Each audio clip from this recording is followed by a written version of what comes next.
Tutor y compañero, muy buenos días. De acuerdo al trabajo final, la actividad 6 del curso de propiedades y contaminación del suelo, debemos realizar un video hablando de los tres tiempos tratados a lo largo de este curso.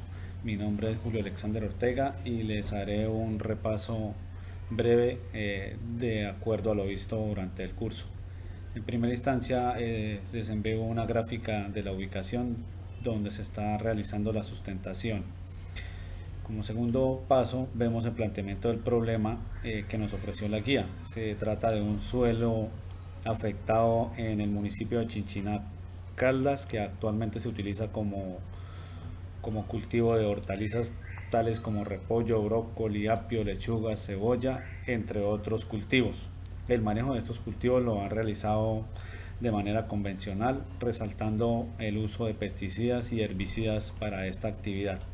Entonces eso nos ha ocasionado daños en el suelo de Chinchinacaldas, en esas regiones específicas. En el tiempo 2 también la guía nos ofreció unas características de ese suelo, como es la localización del municipio, la altitud, metros sobre el nivel del mar, la temperatura promedio, la precipitación, el nivel freático, el tipo de drenaje natural, etcétera, entre otras características que nos ofrecieron en la guía. Vimos en otro tiempo la formulación o planteamiento de la hipótesis de ese problema. Yo, a mi modo de ver, eh, lo resumí que los principales causas de agentes causales de la contaminación de ese suelo fueron ocasionados por la aspersión de herbicidas y pesticidas en los cultivos de hortalizas. Esos agentes han contaminado el suelo, ya que usted sabe que el suelo, por las cercanías que presenta a los fuentes, acuíferos, es el lugar donde más fácilmente van a parar todos estos contaminantes, más aún si se están utilizando este tipo de insumos, pesticidas y herbicidas para tratar las plagas y enfermedades de los cultivos. En una propuesta de solución del problema en otro tiempo que yo planteé para el desarrollo para la recuperación de ese suelo mejor, fue una tecnología de fitorremediación. Aquí les voy a profundizar un poquito más de qué se trata, porque es una ecotecnología basada en la capacidad de algunas plantas, inclusive de cultivos, que tienen para absorber y acumular, degradar compuestos contaminantes que en la actualidad se están aplicando en diversos países para recuperar suelos contaminados, tanto de compuestos orgánicos como inorgánicos.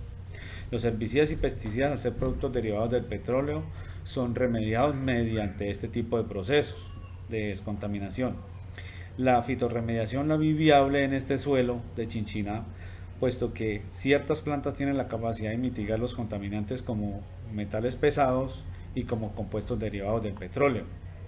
O una de las formas de fitorremediación es la fitoextracción, en la cual las plantas absorben los contaminantes y los concentran en sus partes recolectables, como las hojas y tallos, que posteriormente serán incinerados, y las cenizas resultantes son recolectadas para ser utilizadas en la fitominería, siendo aprovechado en casi su totalidad. En este caso plantea una fitorremediación con plantas de maíz que más adelante les voy a mostrar. Este tipo de tecnología de fitorremediación la podemos realizar in situ o ex situ.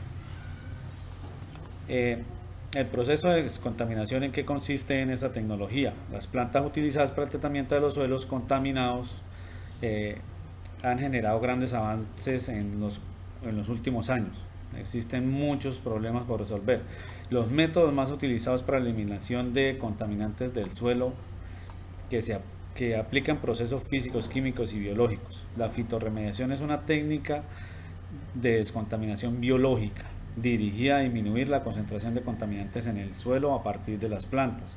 Entre esas diversas categorías de la fitorremediación se destacan la fitoextracción, la fitoestabilización, la fitodegradación, la rizofiltración y la fitovolatilización. De acuerdo al tipo de contaminación tratada, podemos aplicar cualquiera de ellas. Las plantas que se utilizan en la fitorremediación son muchísimas, hay mucha variedad de plantas, inclusive plantas que se producen nativas del tipo de suelo se pueden utilizar. En este caso yo hice un planteamiento de hacer una fitorremediación con plantas de maíz, ya les mostraré el ejemplo. Se conocen alrededor de unas 400 especies de plantas con la capacidad para absorber selectivamente determinadas sustancias. Entonces, de acuerdo al tipo de contaminante que vayamos a tratar, podemos utilizar de esa misma manera el tipo de plantas y plantas nativas también de la región que vayamos o del suelo que vayamos a tratar. Les hablaré también brevemente de lo que es el periodo de tratamiento. Esos periodos de tratamiento dependen del tipo de concentración, del tipo de contaminante que nos esté afectando el suelo. Ese periodo no es un periodo que se pueda definir con un tiempo determinado, puede tratarse de meses como también puede ser de años, donde habrá que volver a repetir el proceso de fitorremediación si así es necesario.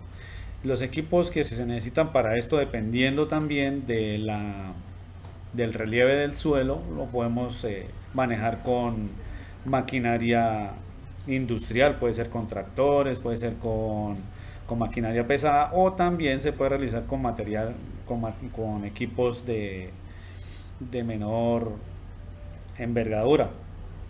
Todo depende de la topografía del suelo. Este, Aquí más a continuación les mostraré un dibujo que yo planteé también más o menos del proceso, de lo que ocurrió durante el transcurso del curso, donde nos presentaban un suelo contaminado por pesticidas y herbicidas. Luego les mostraba una gráfica donde se mostraba ese mismo suelo ya improductivo, desértico, a causa de, de los herbicidas y pesticidas, y en algunos casos también erosionado. Le ofrecí una gráfica donde les muestro el proceso de fitorremediación con plantas de maíz. Luego, ya habiendo hecho el estudio del suelo, calculando, digamos, el volumen de plantas, se procede a la siembra de esas plantas, luego al mantenimiento de las mismas durante el desarrollo de ellas, aplicarle abonos orgánicos en lo posible, eh, productos del compostaje, o algunas fumigaciones también con productos orgánicos naturales. Al cabo del término del cultivo del maíz, de la cosecha, la planta se seca, se recoge el maíz, se seca. Esas mismas plantas se pueden quemar o se pueden amontonar, se pueden almacenar y se pueden inclusive mezclar, realizar procesos de compostaje también con ellas mismas para aplicarlos en el suelo, ya sea por medio de arado, se mezcla y se vuelve a repetir el proceso, se le hace un estudio, un nuevo análisis al suelo, a ver qué ha pasado, cómo se ha ido recuperando, y de acuerdo a ello pues veremos si debemos repetir el proceso las veces que sea necesario. Y ya por último tendremos un suelo completamente recuperado, apto nuevamente para el desarrollo de cualquier actividad agrícola. Por último tenemos algunas recomendaciones, unas conclusiones, unas recomendaciones personales de acuerdo al manejo y al uso de ese tipo de no aplicar ese tipo de contaminantes, del manejo que se le da, del uso inadecuado de esos herbicidas que son los que causan esos daños, las altas concentraciones de metales pesados, que son las que nos alteran las propiedades físicas del suelo, las físicas, químicas y biológicas del suelo. Las características de los suelos de Chinchiná se ven afectadas debido a los plaguicidas que se usan en los cultivos, afectando estos cultivos. Esa fue la principal causa de ese daño. Y hacer un control y vigilancia de parte de los entes del medio ambiente hacia el uso de todos estos tipos de insumos que se utilizan para tener un control de mayor calidad sobre esos suelos y no generar tanto impacto ambiental en el suelo. Las bibliografías, y eso es todo. De antemano, mil gracias por su atención y hasta pronto.